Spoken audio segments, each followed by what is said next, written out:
Bienvenidos a mi canal. Hoy vamos a resolver un examen. Es de la prueba para la obtención del título de graduado en educación secundaria de la Comunidad Autónoma de Asturias. El examen pertenece al ámbito científico-tecnológico y es de la convocatoria de febrero de 2021. Toma lápiz y papel y trabaja tomando apuntes como si estuvieras en una clase presencial. No seas un alumno pasivo como el espectador de una película, sino un alumno activo. Y una última recomendación. Te recomiendo que te descargues el examen, el enunciado de mi página web www.angelcuesta.com o de la página de la Consejería de Educación de Asturias, ya que en este tipo de exámenes tan largos y completos es conveniente trabajar el examen sobre el propio modelo que nos proporcionan. Así aprovecharéis mejor el tiempo y podréis ir contestando antes de ver mis respuestas y luego compararlas en muchos de los ejercicios al menos. Antes de comenzar a resolver el examen, os voy a dejar aquí una serie de códigos QR que os ayudarán a repasar partes fundamentales del temario. No dejéis de revisar mi canal y mi página web, pues estoy añadiendo contenido continuamente. Aquí tenéis un código QR que os llevará a un vídeo donde hay un vídeo muy interesante con teoría y ejercicios de estadística. En este otro, un vídeo igual de interesante o más con porcentajes, teoría y ejercicios. Teoría y ejercicios de probabilidad en este otro código QR. Como veis, aquí tenemos tres temas de las matemáticas muy importantes. Por otro lado, un vídeo sobre cómo mejorar tu rendimiento en los estudios y otro sobre cómo utilizar el teorema de Pitágoras, con teoría y sobre todo con muchos ejemplos. Y ahora, antes de comenzar a resolver este examen, os recuerdo que si queréis estar al día de los vídeos que voy subiendo al canal, podéis suscribiros y activar la campanita y así os llegará la notificación con cada vídeo nuevo que voy subiendo. Y por otro lado, os agradecería que le dejarais un like al vídeo. Me anima a seguir creando más contenido de este tipo. Y no dejéis de compartir estos vídeos con las personas que están haciendo este tipo de exámenes. Por otro lado, estos exámenes de Asturias me cuesta bastante trabajo hacerlos, ya que son muy extensos. Así que quiero ver muchos likes para motivarme a hacer más exámenes de este tipo. Porque si no, tanto esfuerzo y si no hay likes, al final acabo decantándome por otros vídeos que tienen más likes, como podéis entender. Y ahora sí, vamos allá. Primera pregunta. El ayuntamiento de una localidad decidió celebrar un concierto al aire libre. La previsión de gastos del ayuntamiento sin IVA fue la siguiente. Alquiler del escenario y elementos audiovisuales, 760 euros. Contrato del equipo de sonido, 220 euros. Actuación del grupo musical, 2.120 euros. De acuerdo con la información anterior, contesta las siguientes preguntas. Calcule el gasto total previsto del concierto sumando el IVA correspondiente del 21%. Es decir, una cosa es lo que cuesta el concierto sin IVA y luego si le añadimos el impuesto del valor añadido o sobre el valor añadido, tenemos que vamos a pagar otra cosa. O en este caso, el ayuntamiento no pagará lo que pone en pantalla. En primer lugar, calculamos el coste total. Sumamos las tres cantidades dadas y nos sale 3.100 euros. Muy bien. Eso es lo que va a recibir el grupo musical. Pero lo que debe pagar el ayuntamiento no es eso. Tiene que pagar esta cantidad más el 21% de IVA. Para calcular el coste con el IVA vamos a hacer la siguiente fórmula. Este ejercicio se puede hacer de muchas maneras. Yo he elegido esta porque me parece la más rápida, pero hay otras, ¿eh? Podéis utilizar reglas de 3, podéis calcular el 21% de 3.100 y luego sumárselo a los 3.100, como queráis. A mí me gusta esta forma. La cantidad final es igual a la cantidad inicial por 1 más el porcentaje de IVA dividido entre 100. Sustituimos los datos y la cantidad final a pagar será 3.100 por 1 más 21 partido 100. 1 más 21 partido 100 es 1,21. Hacemos esta operación y nos queda, si no me he equivocado, 3.751 euros. Y esa es la cantidad con IVA incluido que deberá pagar el ayuntamiento. Recordad que estos ejercicios los voy haciendo yo y lo importante es la explicación. Puede ocurrir que haya erratas, a veces me equivoco, a veces incluso he hecho bien el ejercicio en el papel, pero tecleando cambio 2 números o cualquier cosita de ese tipo. No dudéis en escribir en los comentarios cualquier errata que veáis y, por supuesto, cualquier duda que tengáis acerca del proceso mediante el cual he resuelto cada ejercicio. Y ahora sí, continuamos con el siguiente ejercicio. Apartado B. El ayuntamiento obtuvo beneficios económicos, de los que donó 450,80 euros a una ONG, cantidad que era 2/5 de los beneficios totales. Calcule el total de beneficios que obtuvo el ayuntamiento. Muy bien, en este caso sabemos que 2/5 de esos beneficios X son iguales a 450,80 euros, tal como acabo de escribir en pantalla. Lo que haremos será plantear la ecuación correspondiente. 2/5 por X es igual a 450,80. Operamos. El 5 que está dividiendo pasa multiplicando y el 2 que está multiplicando la X pasa dividiendo. Y hacemos la operación obteniendo un resultado de 1.127 euros. Una vez tenemos ese resultado, recuadramos la solución y decimos lo siguiente. Los beneficios totales fueron 1.127 euros. El ayuntamiento se quedó, mucho cuidado, 1.127 menos 450,8 que le dio a la ONG 676,2 euros. Continuamos y ahora cambiamos de ejercicio. Dice, 3 empresas patrocinaron el evento, aportando conjuntamente un total de 1.875 euros. Cada una de las empresas aportó una cantidad diferente. Patrocinador A, 100 euros. Patrocinador B, una cantidad desconocida X. Patrocinador C, una cantidad doble de la suma de las anteriores. Apartado C. ¿Cuánto dinero aportó el patrocinador B? Resuelva el ejercicio planteando una ecuación.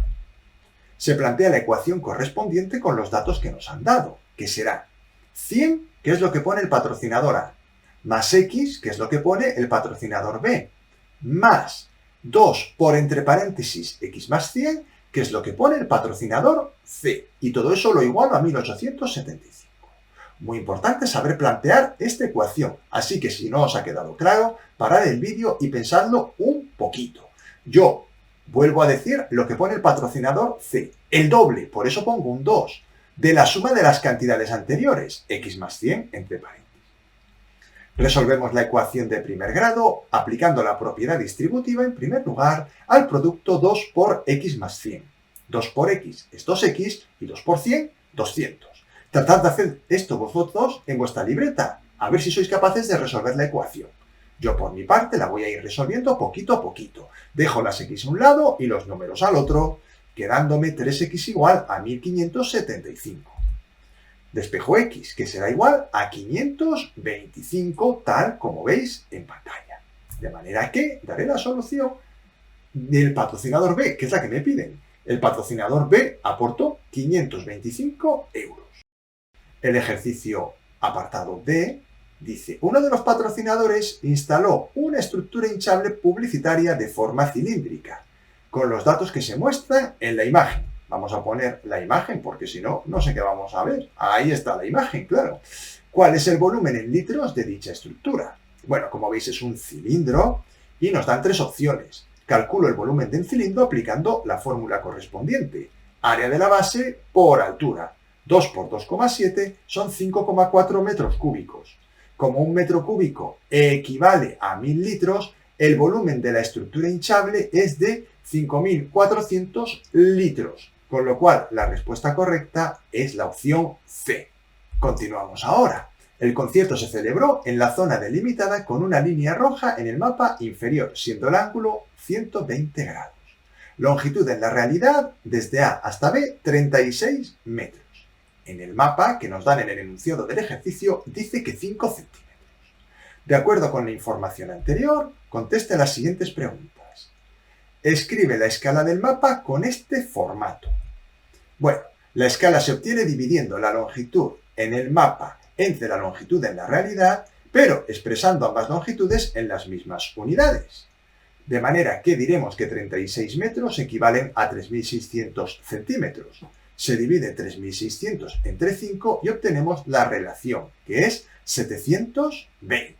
De manera que diremos que la escala se expresaría como he puesto ahí en el recuadro. 1, 2 puntos, 720, lo cual significa que cada centímetro en el mapa equivale a 720 centímetros en la realidad. Continuamos con el apartado B y la misma figura. Calcule el área que ocupaba en la realidad el sector circular de la imagen anterior delimitado por la línea roja y los puntos A, B y C. Redondee la solución con una cifra decimal. Recordamos que el radio del sector es 36 metros. La fórmula del área de un sector circular debéis saber que es pi por el radio al cuadrado por el ángulo alfa dividido entre 360. Sustituimos los datos. Pi es 3,14, el radio 36 y el ángulo 120 grados. Esto lo hacemos con la calculadora y me sale aproximadamente, redondeando a una cifra decimal, 1356,5 metros cuadrados. El área pedida del sector circular es 1356,5 metros cuadrados. Apartado C. El año anterior se había celebrado un concierto en una superficie de 961 metros cuadrados. ¿Cuál fue el perímetro del cuadrado en ese caso? Muy bien, cuidado con esto. Este ejercicio parece fácil, pero tiene un puntito de dificultad. En primer lugar, debo calcular el lado del cuadrado. El área de un cuadrado es lado al cuadrado, de manera que el lado del cuadrado es más o menos la raíz del área. Como la longitud del cuadrado tiene que ser positiva, me quedo solo con la solución positiva de esta ecuación de segundo grado. Y vamos a obtener que el lado del cuadrado es la raíz cuadrada de 961, es decir, 31 metros. Ahora, el perímetro es la suma de los cuatro lados, que son iguales. Por lo tanto, basta con multiplicar 4 por esa longitud para obtener el perímetro. 4 por 31 son 124 metros. Damos la solución recuadrada como siempre, para que no quede duda. El perímetro del cuadrado es de 124 metros. Como veis, un ejercicio que no es muy difícil, pero que tiene su puntito de dificultad. El apartado D dice lo siguiente. ¿Cuál será la superficie final de un cuadrado de lado X si le añadimos 3 metros por cada lado? Exprese dicha cantidad con un binomio al cuadrado y con un polinomio reducido.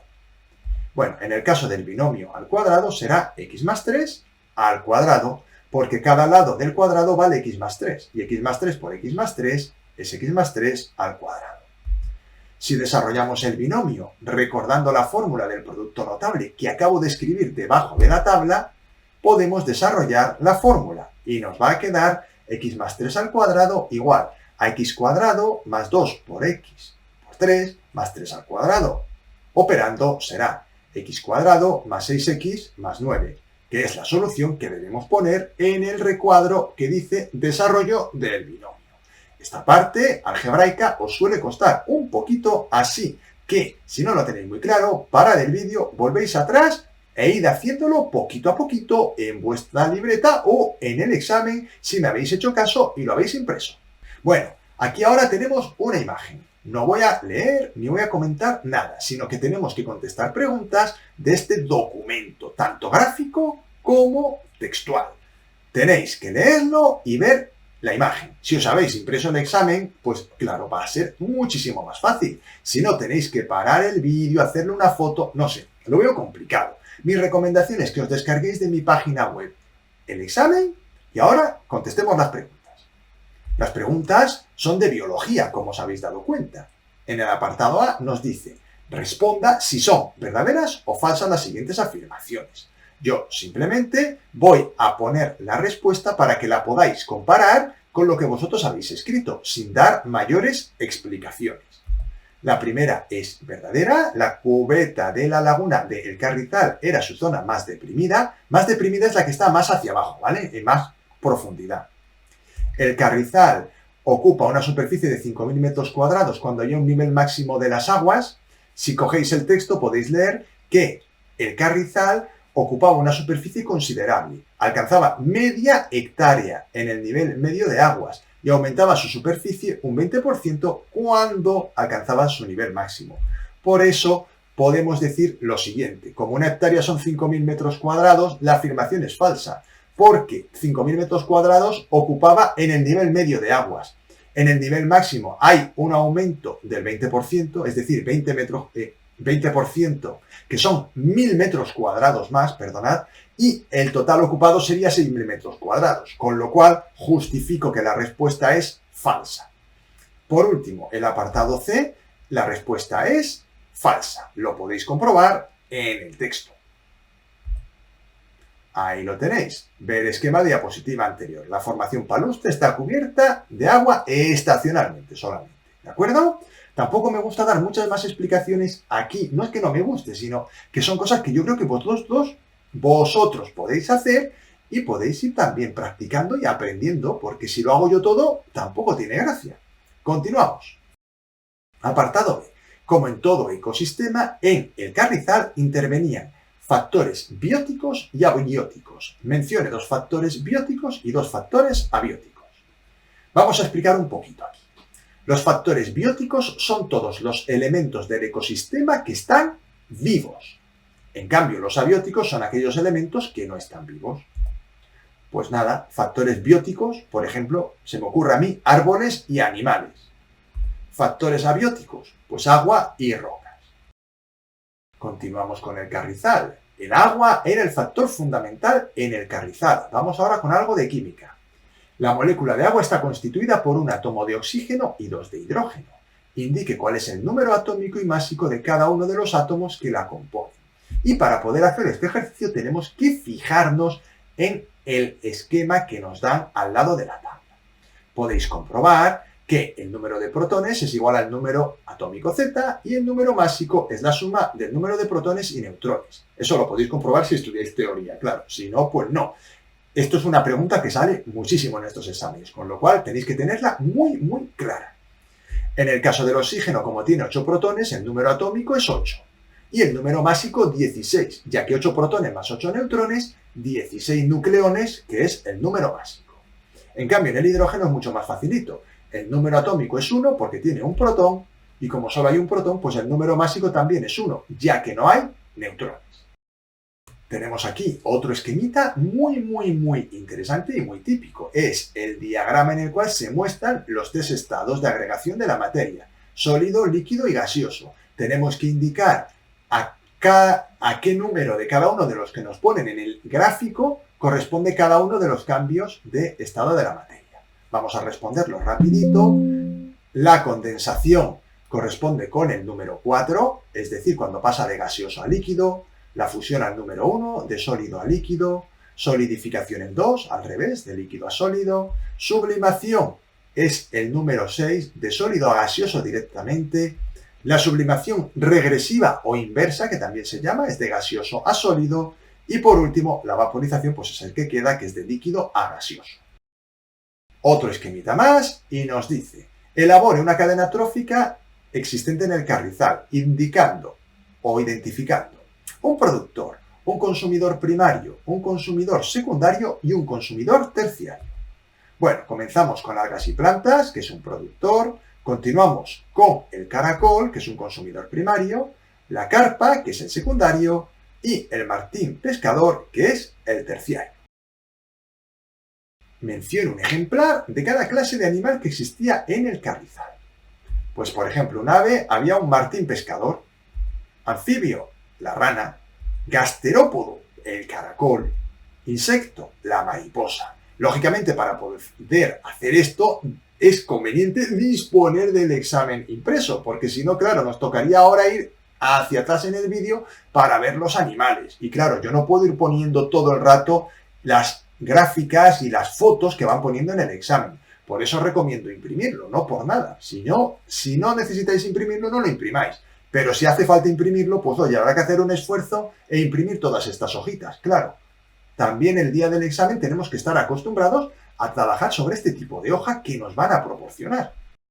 Vamos ahora con el ejercicio 4. Aquí tenemos un poquito de geología. En la imagen inferior se muestra la actividad tectónica que ha tenido lugar en esta región. Explique dicha actividad. Vamos allá. Esto es una pregunta que a mí siempre me parece complicada, esta de la tectónica de placas. Se explica la imagen utilizando la teoría de la tectónica de placas. Y ahí tenemos lo que dice la tectónica de placas. No lo voy a leer. Si necesitáis parar el vídeo, lo paráis y lo copiáis. También hay muchas páginas en internet donde explican con detalle esta teoría. Diremos que en el esquema se observa cómo la placa oceánica se mueve por debajo de la placa continental. Los límites de las placas son convergentes, ya que las placas se acercan. En el choque entre ambas placas se producen terremotos y se genera actividad volcánica. Continuamos ahora con los tres tipos de rocas: ígnea, metamórfica y sedimentaria.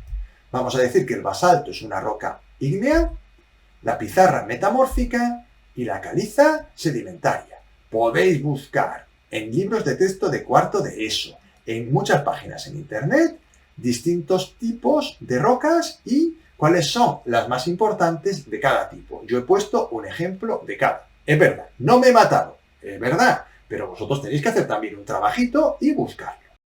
Aquí, en este caso, tenemos que relacionar los acontecimientos con la era geológica. Simplemente, parad el vídeo si lo necesitáis e intentad completarlo vosotros en vuestra hoja impresa. O copiaos lo que hay y lo intentáis. Cuando ya lo hayáis hecho, comparamos soluciones. A3, paleozoico. B1, cenozoico. C2, D2 también. Ojo que se repite el 2 en ambos casos. Época de esplendor de los grandes helechos y extinción de los dinosaurios. Y por último, E es el 4. Las primeras bacterias surgieron en el Precámbrico. Continuamos ahora con algo más de matemáticas. Bueno, ahí tenéis un esquema de una pantalla gigante. Nos dan los tamaños de los módulos y la masa de la pantalla gigante. Y las dimensiones también. De acuerdo con la información anterior, conteste las siguientes preguntas. Vamos allá porque hay que contestar unas cuantas cositas. La superficie de la pantalla en metros cuadrados y su masa. Bien, expreso las medidas en metros teniendo en cuenta que un metro equivale a 1000 milímetros. Como la pantalla mide 3 metros de ancho por 2 de alto, su superficie se calcula multiplicando sus dimensiones. 2 por 3, 6 metros cuadrados. Esa es la superficie. La ponemos ahí, la solución recuadrada, aunque podía haberlo escrito también ahí en la parte de arriba, pero bueno, la dejo así. La masa se obtiene multiplicando la superficie por la densidad superficial.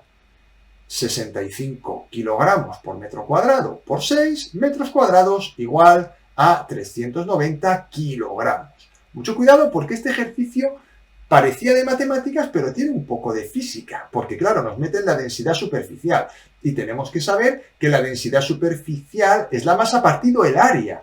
Nosotros estamos acostumbrados a trabajar la densidad en volumen, la densidad como masa partido volumen. En este caso, la densidad la trabajamos como masa partido área. Al despejar, nos queda la fórmula que tenéis en pantalla. Estoy explicando esto porque quizás he ido un poco rápido y me he dado cuenta ahora y no sabíais vosotros qué fórmula había que utilizar. Bueno, anotadla porque es importante. Recuadramos solución. La masa de la pantalla es de 390 kilogramos si no me he equivocado. Apartado B. ¿Cuántos módulos tenía la pantalla en total? En este caso, dado que los módulos son cuadrados de 0,5 metros de lado, se comprueba que en la base se necesitan 6 módulos. 3 por partido 0,5 igual a 6. Y para la altura 4 módulos. 2 partido 0,5 igual a 4. Por ello, el total de módulos es 24. Dicho número se obtiene multiplicando los módulos por la base de los módulos de la altura. Ya está, simplemente 6 por 4, 24 y ya está. Continuamos con el apartado C. Para ver correctamente las imágenes de una pantalla es necesario situarse a una longitud igual a 3 veces la diagonal de la pantalla. Calcule cuál fue esa distancia ideal para ver el concierto. Redondee el resultado con 2 cifras decimales. Se aplica el teorema de Pitágoras para calcular el valor de la diagonal. Teorema de Pitágoras dice: hipotenusa al cuadrado igual a cateto 1 al cuadrado más cateto 2 al cuadrado. Por lo tanto, la diagonal elevada al cuadrado será igual a 3 al cuadrado más 2 al cuadrado. Nos queda de igual a más menos raíz cuadrada de 9 más 4. Como de nuevo estamos ante una longitud positiva, nos quedamos con la solución positiva y la diagonal tiene un valor de raíz cuadrada de 13, que aproximadamente es 3,61 metros. Se multiplica por 3 la distancia de la diagonal para obtener la distancia ideal y nos sale 10,83 metros. Recuadramos la solución. La distancia ideal, entre comillas, es 10,83 metros. Continuamos ahora con un ejercicio de dos triángulos que son semejantes. Nos piden que calculemos el valor de x. ¿Qué vamos a hacer aquí?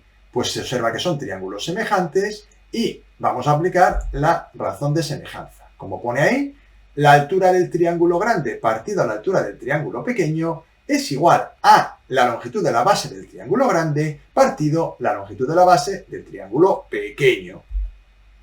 Sustituimos y resolvemos esta ecuación que nos queda x igual a 3,5 por 2,4 dividido entre 3. Mucho cuidado que aquí he ido un poco rápido y yo sé que a veces os quejáis de que voy rápido. No os falta razón, pero tened en cuenta que el vídeo se me alarga mucho y que además os tengo que dejar cosas a vosotros para que vayáis trabajándolas, porque si no, os acomodáis en la pantalla, me estáis viendo y no hacéis nada. Y eso no sirve para nada. O bueno, sirve para algo, pero para poquito.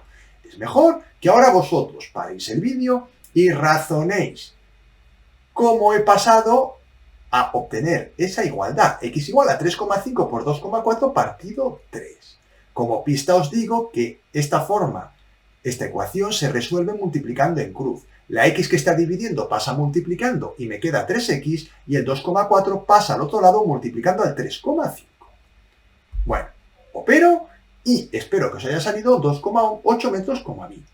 Insisto, el ejercicio tenéis que hacerlo vosotros completamente. Yo os estoy guiando. ¿Algún paso me salto? Sí, es para que lo trabajéis vosotros.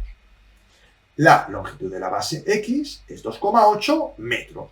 Continuamos, que como veis este examen tiene un montón de ejercicios. Ahora hay que responder si las afirmaciones son verdaderas o falsas. Y dice, si dos triángulos tienen dos ángulos iguales, entonces son semejantes. Eso es verdadero, porque realmente si tienen dos ángulos iguales, eso significa que tienen tres ángulos iguales, porque la suma de los tres ángulos debe ser 180 grados.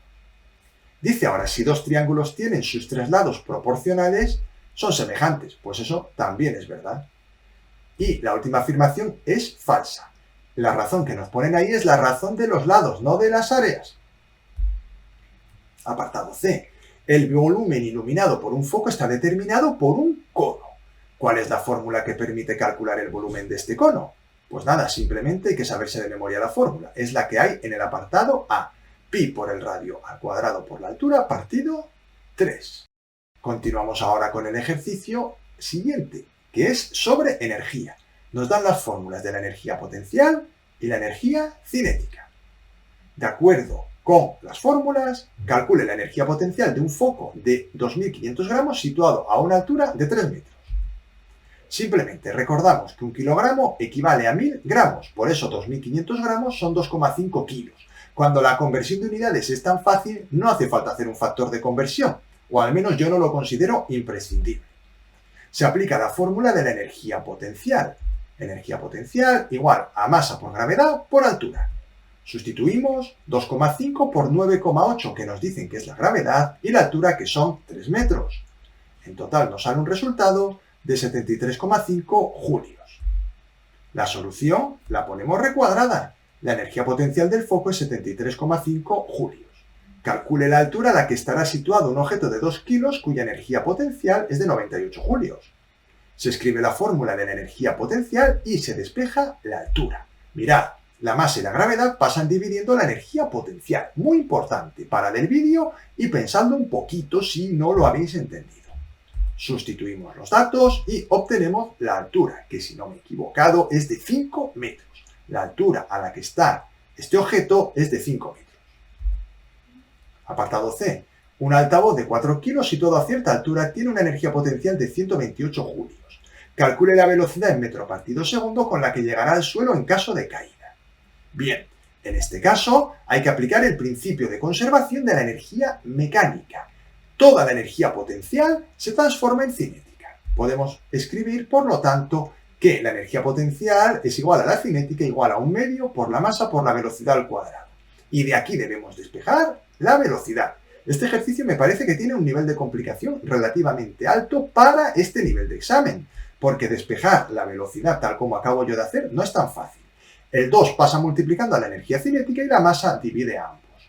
Lógicamente, como la velocidad la vamos a considerar positiva, vamos a quedarnos solo con la solución positiva. Por eso quitamos el menos. Inicialmente podemos poner más menos, pero luego se quita el menos.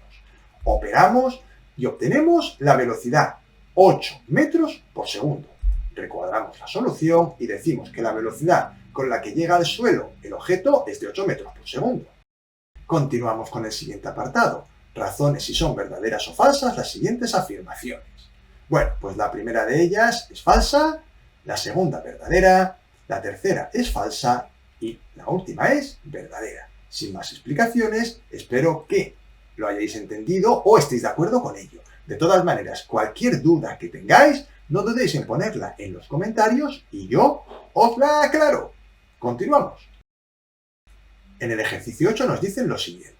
Dibuje el histograma correspondiente en la siguiente plantilla graduada. El histograma, lógicamente, de los datos que tenemos en la parte de arriba. Vamos a dibujar el histograma, en el eje X irá el tiempo y en el eje Y la frecuencia, el número de canciones. Recordamos que en el histograma hay que poner todas las barras pegadas, ya que estamos representando la variable continua. Ahí tenéis las 4 barras cuya altura es proporcional a la frecuencia, ya que la anchura de los intervalos es la misma en todos los casos. Si lleváis colores al examen, os quedará una gráfica tan bonita como esta, pero si no, no pasa nada. Continuamos con el apartado B y nos piden que completemos esta tabla de frecuencias. Bueno, aquí hay faena. En primer lugar, la marca de clase es la media de los extremos del intervalo. 120 más 150 dividido entre 2 da 135.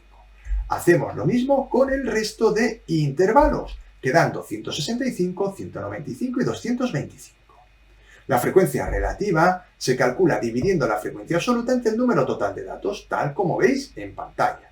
0,1, 0,3, 0,4 y 0,2. Entre todas las frecuencias relativas deben sumar 1. Comprobadlo. El porcentaje se obtiene multiplicando por 100 la frecuencia relativa. Por eso nos queda 10, 30, 40 y 20. Apartado C. Calcule la media aritmética y exprésela en minutos. En este caso añadimos una columna adicional, x y por fi, multiplicamos 135 por 3, nos da 405, 165 por 9 nos da 1485, 195 por 12 nos da 2340 y 225 por 6 nos da 1350. Sumamos la columna y obtenemos el resultado final, 5580. Se aplica la fórmula y obtenemos el valor medio, que es 186 segundos. Escribimos la solución en minutos dividiendo estos 180 segundos entre 60. Resultado, 3,1 minuto. Y la solución que daremos será, la media aritmética es 3,1 minuto. El ejercicio 9 dice lo siguiente. Un grupo musical siempre iniciaba sus actuaciones con las mismas 3 canciones, A, B y C, pero en un orden determinado al azar. Escriba todas las posibilidades en las que pudieron secuenciar dichas canciones. Bueno, pues vamos a hacer un diagrama de árbol. Pueden tocar en primer lugar la A, en primer lugar la B o en primer lugar la C. Si comienzan por la A, la segunda canción puede ser la B o la C. Si comienzan por la B, pues la segunda canción podrá ser la A o la C. Y si comienzan con la canción C, pues podrán ser la canción A o la B las que continuarán. Por último, una vez ya tocadas las 2 primeras canciones, la tercera está fijada. Y ahí tenemos las 6 posibles combinaciones. Apartado B. ¿Cuál era la probabilidad de que la primera canción del grupo musical fuese la canción A? Se aplica la regla de Laplace, que dice que la probabilidad de un suceso es igual al número de casos favorables partido el número de casos totales. En este caso, es un tercio, ya que hay 3 posibles canciones y la canción A es una sola. Recuadramos la solución para que no quede duda. La probabilidad es de un tercio. Continuamos ahora con una gráfica en la cual podéis ver la distancia al foco de sonido en metros y el nivel de intensidad sonora medida en decibelios. Nos ponen 4 puntos y tenemos que escribir las coordenadas de los puntos A, B y C. Las escribimos 0, 100, 2, 94, y 4,88. Lógicamente esto lo podréis ver mejor si os imprimís el examen tal como he recomendado 14.000 veces a lo largo de este vídeo y lo veis en el propio folio impreso. De todas maneras, si utilizáis la pantalla del ordenador también se puede ver bastante bien. Ahora bien, en un móvil lo veo complicado. Vosotros veréis. Vamos a ir rematando. Apartado B, ¿cuál es la pendiente del segmento CD de la gráfica? La pendiente la calculamos en primer lugar de la siguiente manera.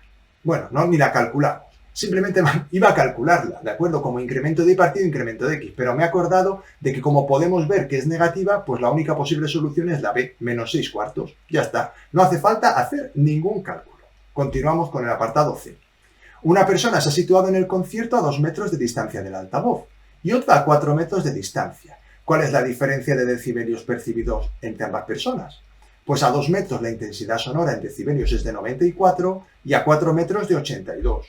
Por lo tanto, la diferencia es de 12 decibelios, que parece que es poco, pero es muchísimo, porque la escala en decibelios es logarítmica. Y cuidado, podemos estar hablando de una intensidad no de 12 decibelios solamente, sino de una cantidad a nivel de intensidad sonora muy alta. Apartado D. Una persona de la organización utilizó protectores de sonido durante el concierto, rebajando así el nivel de sonido de 120 a 72 decibelios. Determine el porcentaje de sonido que logró rebajar. Bueno, en este caso vamos a aplicar la fórmula del porcentaje que tenéis en pantalla. El porcentaje de disminución es la disminución partido a la intensidad inicial por 100. Sustituimos, la disminución es 120 menos 72, la intensidad inicial es 120 y al operar nos queda 48 entre 120 por 100. Ponemos el resultado que es del 40%. No está mal, buenos auriculares. Así que diremos que el porcentaje ha disminuido un 40%. Le he llamado auriculares a los protectores, claro, no auriculares, sino esos cascos grandes que se pone uno. Vamos a continuar con un ejercicio en el cual nos dicen, de acuerdo con la información anterior, contesta las siguientes preguntas. Como podéis ver, nos da una tabla con la información nutricional de unos envases de zumo de naranja. Uno pequeño y uno grande nos muestran lo que cuesta y luego su información nutricional por cada 100 gramos. Vamos allá. Complete la siguiente tabla. Bueno, por cada 100 gramos de zumo, el valor energético es de 48 kilocalorías. Puedes verlo en la tabla que hemos visto antes o si te has impreso el examen. Aplicamos los factores de conversión correspondientes para obtener el resultado de la tabla. 180 gramos por 48 kilocalorías por cada 100 gramos nos va a dar un resultado de 86,4 kilocalorías. Ese es el valor energético que hay en un envase de zumo pequeño. En cuanto al zumo grande, la masa en gramos que tendrá, sabiendo que su valor energético es de 153,6 kilocalorías, podéis comprobar mediante el factor de conversión que hay en pantalla que es de 320 gramos. Y esa es la masa en gramos del zumo en envase grande. Aquí es muy importante darse cuenta de cómo aplicar bien el factor de conversión, ya que para este tipo de ejercicios, aunque se pueden hacer de otra forma, también se puede hacer con una regla de 3, a mí me parece más interesante hacerlo así. Pero si no os ha quedado claro cómo hacerlo con factor de conversión, podéis utilizar siempre una regla de 3 y decir, por ejemplo, para el caso del envase pequeño, si en 100 gramos contienen 48 kilocalorías, pues 180 gramos contendrá X. ¿Vale? Entonces, no os conforméis muchas veces en hacer los ejercicios como los hago yo, porque puede haber formas que os resulten a vosotros más sencillas. Lo que ocurre es que a mí me gusta aplicar factores de conversión en lugar de hacer reglas de 3 para este tipo de ejercicios, pero eso es algo personal. La regla de 3 para el envase grande sería, si en 100 gramos hay 48 kilocalorías, en X gramos habrá 153,6 kilocalorías, y ahí tendríais la regla de 3 planteada. Continuamos ahora con el apartado B. Se vendieron en total 120 zumos, obteniéndose 215 euros. Escoja el sistema de ecuaciones que permita saber cuántos zumos se vendieron en envase pequeño X y cuántos zumos se vendieron de tamaño grande Y. Bueno, pues se traduce del español al lenguaje algebraico. Se vendieron un total de 120 zumos. Eso es X más Y igual a 120, lo cual hace que descartemos ya la opción A. En cuanto A la siguiente parte, obteniéndose 215 euros, tenemos que tener en cuenta que el coste del envase de zumo pequeño es 1,5, por eso escribimos 1,5x. Y el coste del envase grande es 2 euros, por eso ponemos 2i. La ecuación sería 1,5x más 2i igual a 215, siendo la solución correcta la que nos ponen en la opción B. Vamos con el apartado C. Resuelva algebraicamente el sistema elegido en el apartado B y halla el valor de x e y. Bueno, espero que hayáis elegido el sistema correcto, que es este. Lo vamos a resolver utilizando el método de sustitución. Para ello se despeja de la primera ecuación y se sustituye en la segunda. Mirad, despejo x que me queda igual a 120 menos y. De ahí, en ella, ahora sí sustituyo x y multiplico 1,5 por 120 menos y, quedando 1,5 por 120 menos y más 2i igual a 215. Aplico la propiedad distributiva, obteniendo la ecuación que tenéis en pantalla. Despejamos y nos queda 0,5 igual a 35, y igual a 70. Se sustituye el valor de y en la primera ecuación para calcular el valor de x. X es igual a 120 menos y, por lo tanto x es igual a 50. Diremos que se fabricaron 50 envases pequeños y 70 envases grandes, y así habríamos calculado los valores de x y de y. El apartado D dice lo siguiente: todo alimento tiene nutrientes orgánicos e inorgánicos. Cite 2 de los nutrientes orgánicos que aparecen en la información nutricional del zumo de naranja. Pues por ejemplo, grasas e hidratos de carbono. También serían válidas las proteínas y la vitamina C. Apartado E. Los zumos son ricos en azúcar. La cantidad de azúcar glucosa en sangre está determinada por 2 hormonas producidas por el páncreas. ¿Cuáles son esas 2 hormonas? Pues claramente la insulina y el glucagón. Opción A. Bueno, vamos con el apartado F. Además del páncreas, el sistema endocrino tiene otras glándulas. Relacione cada glándula endocrina con el número correspondiente en el dibujo. Lógicamente esto hay que sabérselo de memoria, si no, pues no, aquí no hay más explicación. Las glándulas son las que son. A3, B1, la hipófisis está en 1, el hipotálamo C está en 7, los ovarios, lógicamente 6, los testículos 5, la tiroides 2 y el páncreas 4. Observad que la parte derecha de la imagen es una mujer y la parte izquierda un hombre, por si acaso. De ahí los ovarios y los testículos. No que una persona tenga ovarios y testículos a la vez, lógicamente. El apartado G dice lo siguiente: ¿qué glándula endocrina es la encargada de producir la progesterona? Pues son los ovarios. Apartado H. ¿Cuál es el tejido que constituye las glándulas endocrinas? Pues son los epitelios glandulares. Y hasta aquí ha llegado este interesantísimo examen. Como veis, es un examen bastante largo. Como he dicho al principio, estos exámenes de la Comunidad Autónoma de Asturias me cuestan un montón. Y si no hay muchos likes, acabaré haciendo exámenes de otras comunidades autónomas, que me cuesta un poquito menos y tienen más demanda. De todas maneras, sabed que si queréis estar al día de los vídeos que voy subiendo, debéis suscribiros al canal y activar la campanita. Y os agradecería, como he dicho, esos likes y que compartáis los vídeos con personas que se están presentando a estos mismos exámenes. El examen está súper completo y está muy bien para cualquier persona que esté repasando estos contenidos. Así que no dejéis de recomendarlos a vuestros compañeros. Y me despido. Muchísimas gracias por vuestra atención y nos vemos en el siguiente vídeo.